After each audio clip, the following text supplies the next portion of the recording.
Las plantas utilizan la radiación solar incidente para sintetizar compuestos orgánicos a partir del CO2 que se encuentra en la atmósfera, de agua que puede estar en su célula o puede estar en forma de humedad en el ambiente externo, y nutrientes que son absorbidos a través de las raíces en el suelo o retraslocados desde un órgano a otro en la planta mediante los procesos de fotosíntesis. Estos compuestos, una vez sintetizados, se utilizan para mantener los propios tejidos de la planta, para mantener las reservas de carbohidratos y para formar nuevos tejidos y crecer. Veamos entonces cómo funciona el mecanismo fotosintético en plantas. En el proceso de fotosíntesis, la energía de la luz absorbida por la planta se utiliza para producir materia orgánica mediante la reducción del CO2 absorbido. O sea, es un proceso físico-químico por el cual las plantas, algas, bacterias fotosintéticas y algunos protistas, como diatomeas, utilizan la energía de la luz solar para sintetizar compuestos orgánicos. El mecanismo completo de la fotosíntesis se compone de dos partes bien diferenciadas. Comienza con la fase luminosa, en la que se produce la síntesis de ATP o fosforilación, a la vez que se genera poder reductor gracias a la formación de NADPH. Durante esa fase luminosa tiene lugar la fotólisis del agua, que se descompone según la reacción, como vamos a estar viendo más adelante. Y todo esto va a tener lugar en los cloroplastos. En general, los componentes de lo que es la reacción fotosintética son CO2, agua, los pigmentos que van a estar en los cloroplastos, la incidencia de luz solar, ¿verdad?, para producir un azúcar de 6 carbono, un azúcar simple, oxígeno. Las plantas no necesitan oxígeno para vivir, pero sí necesitan oxígeno para formar la molécula de agua, para formar otros compuestos orgánicos que tienen oxígeno dentro de lo que es su estructura química, y va a producir también agua y se va a estar liberando energía en forma de calor. Los cloroplastos son orgánulos celulares que los organismos eucariotas, fotosintetizadores, se ocupan de la fotosíntesis y están limitados por una envoltura formada por dos membranas, lo que es la membrana externa, lo que es la membrana interna, y un espacio intermembranal. Y contienen vesículas. También tienen lo que son los tilacoides, donde se encuentran organizados los pigmentos y demás moléculas, y al conjunto de esto le llamamos grana. Al espacio acuoso dentro del cloroplasto se le conoce como el estroma. Y hay otras moléculas que convierten la energía lumínica en energía química, como lo puede ser la clorofila. El término cloroplasto sirve alternativamente para designar a cualquier plasto dedicado a la fotosíntesis o específicamente a los plastos verdes propios de algas verdes y las plantas, aunque el reciente descubrimiento adiciona a más individuos en la lista, como lo es el caso de Lycia chlorotina, que al digerir el alga Boucheria litoria adquiere los cloroplastos a sus tejidos y gracias a esto puede realizar fotosíntesis. Al igual que los mitocondrias, los cloroplastos tienen esa doble membrana, la externa y la interna. Y también hay una serie de sacos delimitados por una membrana llamada tilacoides, que en los cloroplastos de las plantas terrestres se organizan en apilaciones o conjuntos llamados granas, como mencionamos. Y las membranas de los tilacoides contienen sustancias como pigmentos fotosintéticos, las clorofilas, los carotenoides, la xantofila, diversos lípidos, proteínas de la cadena de transporte electrónico, fotosintéticas y enzimas, como la ATP sintetasa. Al observar la estructura del cloroplasto y compararlo con el mitocondria, se nota que estos tienen dos sistemas de membranas y que el espacio perimitocondrial, en el espacio perimitocondrial, mientras que el cloroplasto tiene 3 membranas que forman 3 compartimientos, el espacio intermembranal, el estroma y el espacio intratilacoidal.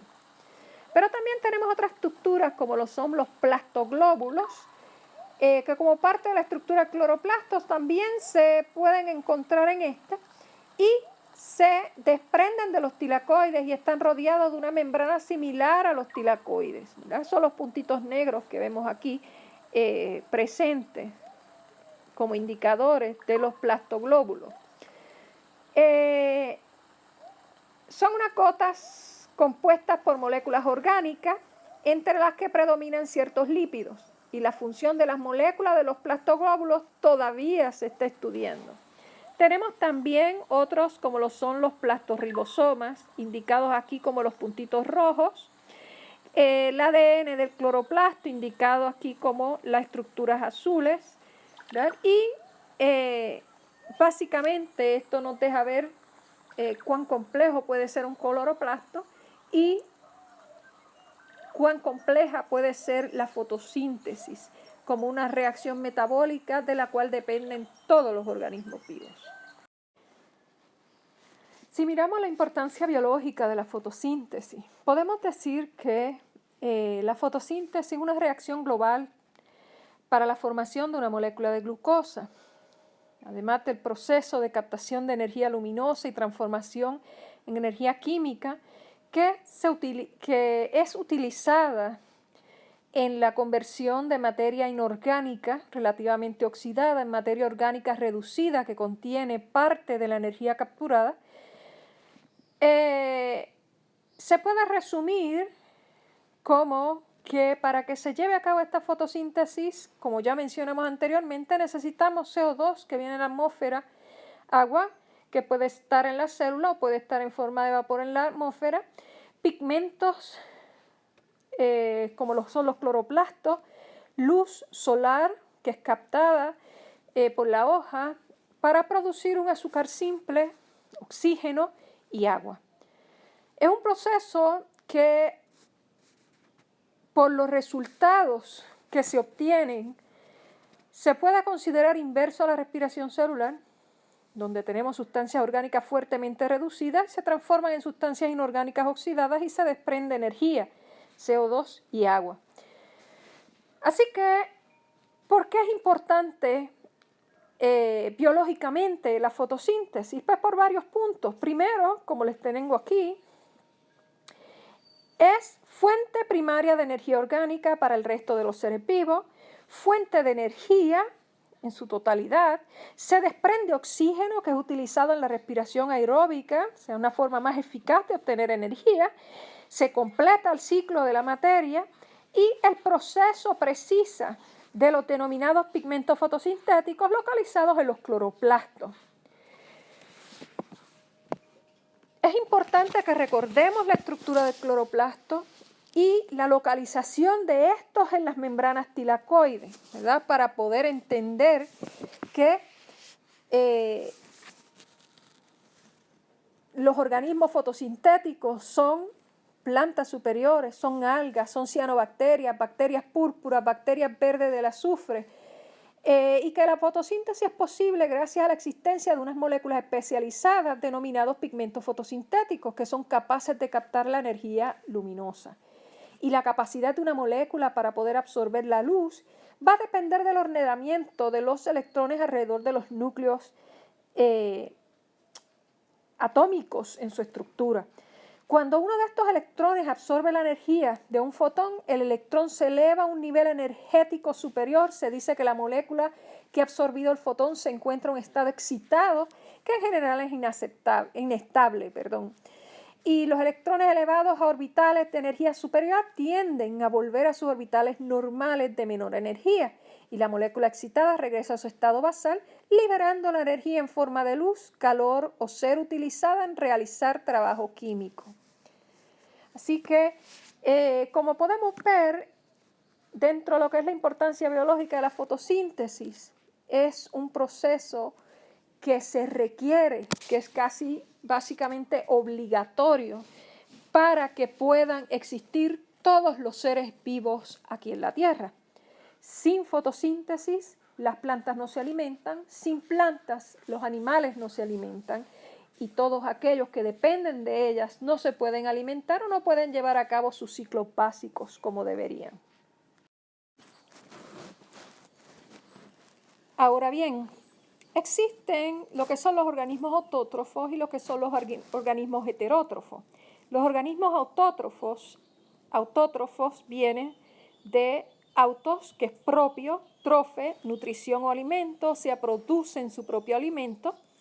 Heterótrofo viene de heteros, diferente, otro, trofe, nutrición o alimento, o sea, que depende de otros para poder alimentarse. Autótrofos son a veces llamados productores y son seres o organismos capaces de sintetizar todas las sustancias esenciales para su mutualismo, a partir de sustancias inorgánicas usualmente, y de manera que su nutrición no necesitan de otros seres vivos, sino dependen de ellos mismos. Y el término autótrofo procede del griego y significa que se alimenta por sí mismo, ¿verdad? Según le describí la raíz de la palabra anteriormente. Por eso no debemos de maltratar las flores, ni los árboles, ni los vegetales en general. Los organismos autótrofos producen su masa celular,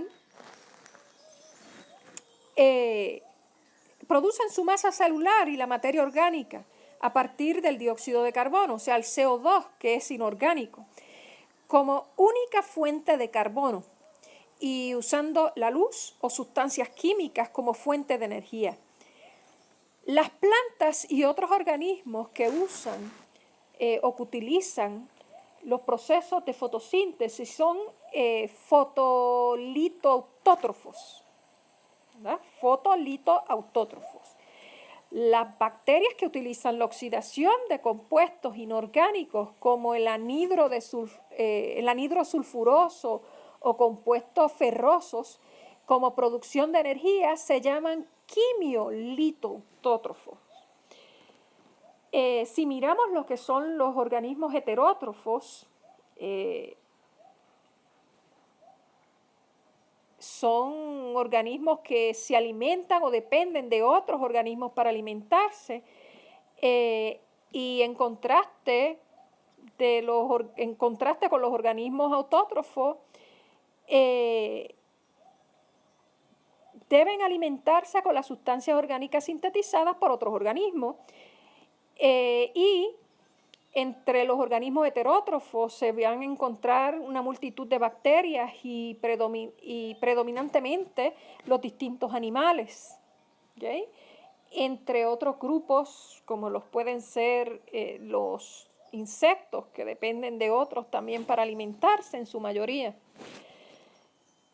Así que si miramos lo que es el término nutrición, la nutrición es el proceso mediante el cual los alimentos sufren una serie de transformaciones dentro de los seres vivos para convertirse en nutrientes útiles al organismo para su crecimiento, su desarrollo y su mantenimiento.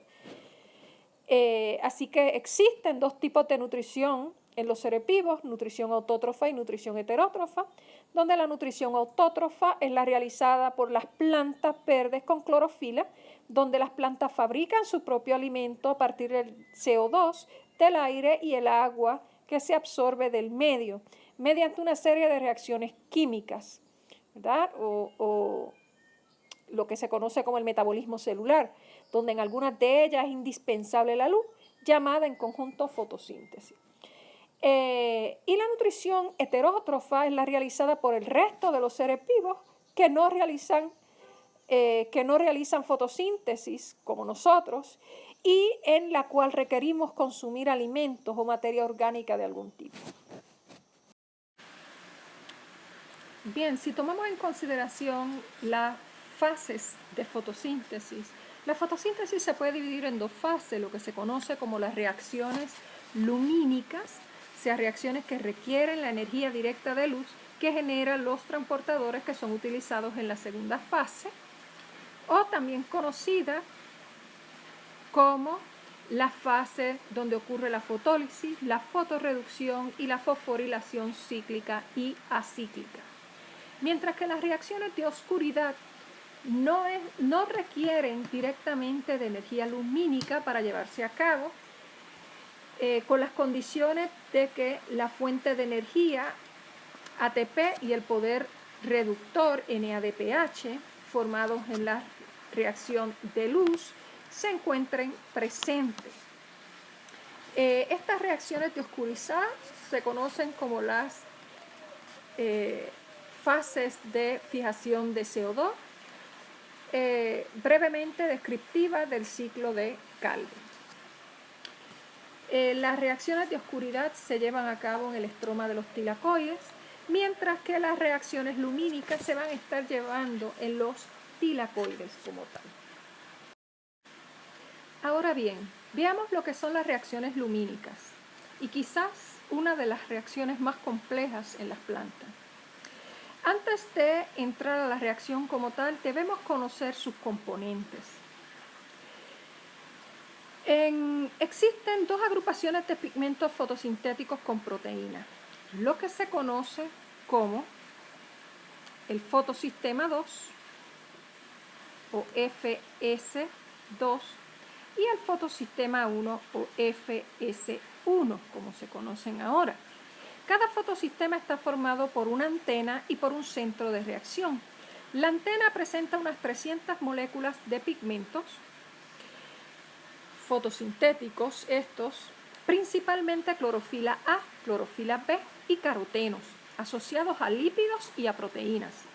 El centro de reacción está constituido por 3 moléculas, una molécula de clorofila especial denominada clorofila diana, a la que van a parar los electrones excitados en la antena y que ella transfiere al denominado aceptador primario de electrones. 2, una molécula denominada aceptador primario de electrones que transfiere los electrones fuera del fotosistema. Y 3, una molécula denominada dador primario de electrones, que cede electrones a la molécula diana, según la longitud de onda de la luz. Se excita un pigmento fotosintético a otro. Los electrones se transfieren siempre hacia los pigmentos que absorben a mayor longitud de onda, hasta llegar a moléculas diana. Primero que nada, el fotosistema 1 capta la luz cuya longitud de onda sea menor o igual a 700, según lo ilustra aquí. Su antena está compuesta en las plantas superiores por clorofila A, que la clorofila A absorbe a 683 nanómetros, la clorofila B, que absorbe a 660, y por carotenos, que absorben a 440. La molécula diana es la clorofila A, que absorbe a 700 nanómetros. Antes de que supiera que es una clorofila, esta molécula diana se denominaba molécula P700. El aceptador primario de electrones del fotosistema 1 es una molécula no muy bien conocida, denominada aceptador X. El dador primario es la plastocianina, o el PC.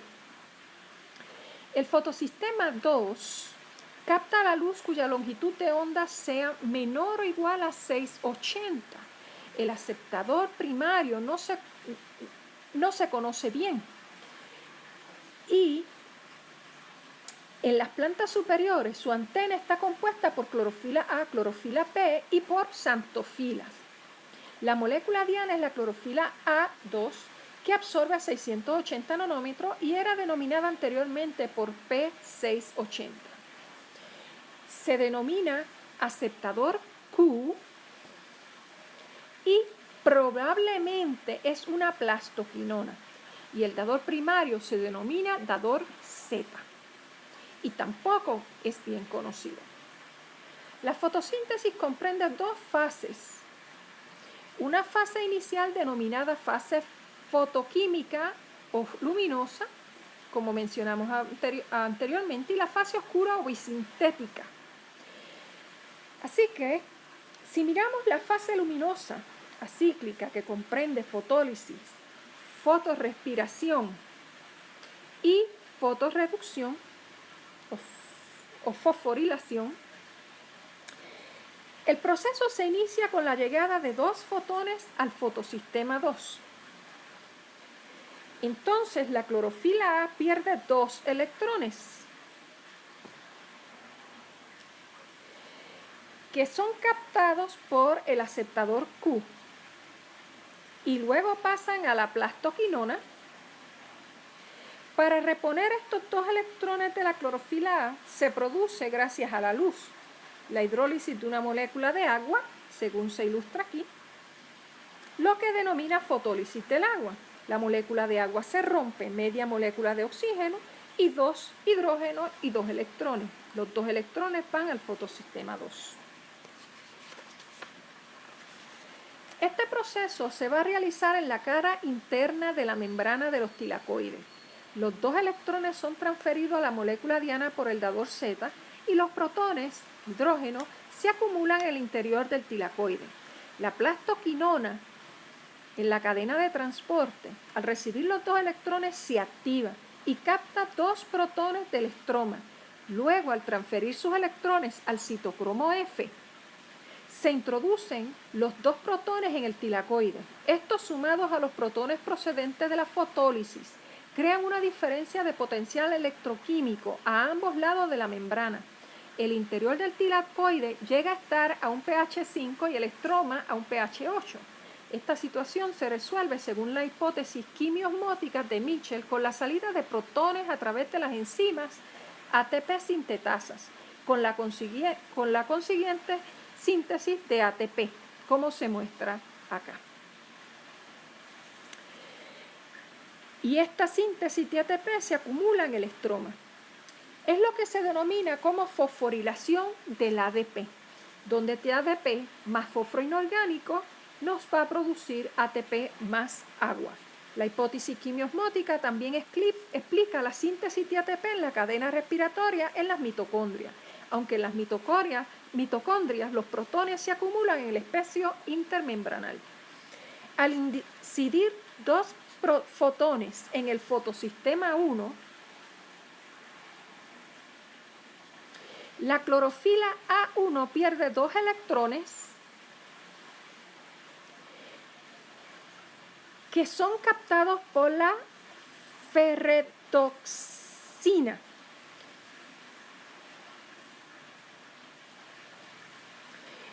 A través del aceptador X. Los electrones perdidos con la clorofila A1 serán repuestos por la plastocianina, que los recibe del citocromo F antes mencionado. La ferredoxina pasa los 2 electrones a la enzima ferredoxina NADP reductasa, que se activa, capta 2 protones del estroma y se los transfiere junto a los 2 electrones al ion NADP, como se muestra aquí, que se encuentra en el estroma y que se va a estar reduciendo a NADPH más un hidrógeno. Y esto se denomina como fotoreducción del NADP. Para que se realice la fotólisis del agua, la fosforilación del ADP y la fotorreducción del NADP, es necesario que 2 electrones recorran todo el sistema y cada uno precisa el impacto de un fotón en el fotosistema 1 y un fotón en el fotosistema 2. Por lo tanto, son precisos 4 fotones para que pueda ocurrir la fotólisis de agua. Bien, si miramos lo que es la fosforilación cíclica versus la no cíclica, en la fase luminosa o fotoquímica cíclica interviene únicamente el fotosistema 1, como lo pueden ver aquí, creándose un flujo o ciclo de electrones que en cada vuelta dan lugar a nuevas fosforilaciones. Como no interviene el fotosistema 2, no hay fotólisis del agua y, consecuentemente, no se desprende oxígeno.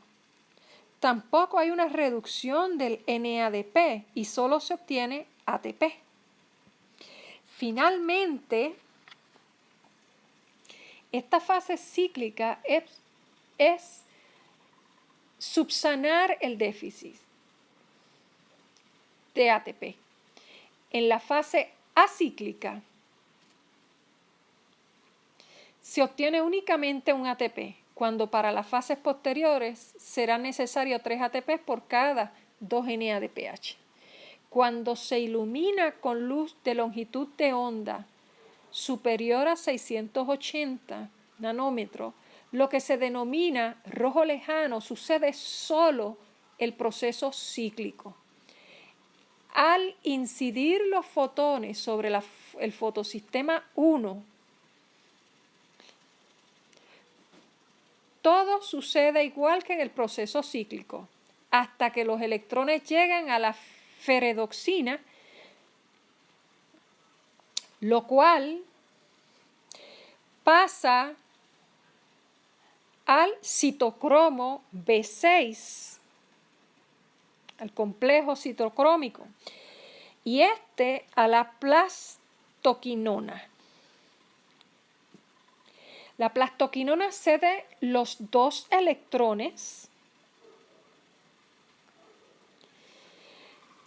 La plastoquinona cede los 2 electrones al citocromo F con entrada de protones que posteriormente habían, al salir a través de la ATP sintetasa, provocarán la síntesis de ATP. Del citocromo F, los electrones pasan a la clorofila A y nuevamente al aceptador X, o el aceptador primario.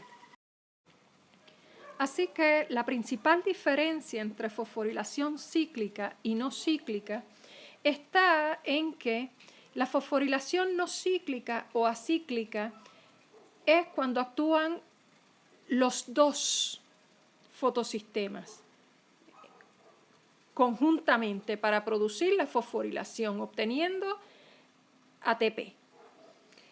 Ahora, la fosforilación cíclica es cuando actúa el fotosistema 1 únicamente. ¿Okay? En la fosforilación acíclica se obtiene ATP y se reduce el NADP a NADPH, mientras que en la fosforilación cíclica únicamente se obtiene ATP y no se libera oxígeno. Mientras la luz llega a los fotosistemas, se mantiene un flujo de electrones desde el agua al fotosistema 2, de este al fotosistema 1 hasta llegar al NADP, que lo recoge. En el fotosistema 1 se realiza la síntesis cíclica de ATP, que es independiente de la fotólisis de agua y de la formación de NADPH. Mientras que la fosforilación no cíclica está acoplada por transporte de electrones desde el agua en el fotosistema 2 a través de una cadena de transporte de electrones hacia el fotosistema 1, donde ferrodoxina cede los electrones al NADP para que se reduzca a NADPH. Así que, como podemos ver, el sistema sigue siendo relativamente eficiente y se sigue produciendo energía, aunque en menos concentración. En resumen, ¿verdad? Como parte de lo que son los factores que influyen en fotosíntesis, se ha podido comprobar experimentalmente que en el rendimiento de la fotosíntesis influyen factores como la concentración de CO2, donde si la intensidad luminosa es elevada y constante, el proceso fotosintético aumenta en relación directa con la concentración de CO2 en el aire, hasta llegar a un cierto límite en el cual se estabiliza. 2. La concentración de oxígeno. Cuanto mayor es la concentración de oxígeno en el aire, menor es el rendimiento fotosintético debido a los procesos de fotorrespiración. 3. La escasez de agua. La escasez de agua en el suelo y de vapor de agua en el aire disminuye el rendimiento fotosintético. Así también la falta de agua, se cierran las estomas para evitar la desecación y la entrada de CO2 es menor. 4. La temperatura, donde cada especie está adaptada a vivir dentro de un intervalo de temperatura en particular, y dentro de ese intervalo, a mayor temperatura, mayor eficacia de las enzimas y por tanto mayor rendimiento fotosintético. Si se sobrepasan los límites de temperatura, se producen alteraciones enzimáticas y el rendimiento disminuye, como por ejemplo un aumento de 1 grado de temperatura o una disminución de 1 grado de temperatura puede provocar aborto de flores, y si hay aborto de flores no hay producción de fruto, o simplemente se produce un fruto que está completamente vacío y la planta no puede completar su ciclo reproductivo. Otro factor, el tiempo de iluminación. Hay especies en las que a más horas luz, mayor rendimiento fotosintético. Otras, en cambio, precisan periodos nocturnos. La intensidad luminosa es otro factor, donde cada especie está adaptada a vivir dentro de un intervalo de intensidad de luz en particular, y hay especies que penumbran y especies fotófilas dentro de cada intervalo. A mayor iluminación, mayor rendimiento, hasta superar ciertos límites, ¿verdad? De ahí que tenemos plantas que son de sombra, plantas que son de sol, o plantas que requieren ciertas horas de luz y ciertas horas de sombra. Y por último tenemos lo que es el calor de la luz, donde la clorofila A y la clorofila B absorben energía lumínica en la región azul y roja del espectro, según ya vimos, y los carotenoides y xantofilas en la azul, las ficocianinas en la naranja y las ficoeritrinas en la verde. Todos estos pigmentos pasan la energía de las moléculas a las moléculas dianas, y la luz monocromática, menos aprovechable en los organismos que carecen de ficocianinas y ficoeritrinas, es la luz verde. En las cianofisias, que sí las poseen, la luz roja estimula la síntesis de ficocianina y la luz verde la de ficoeritrina.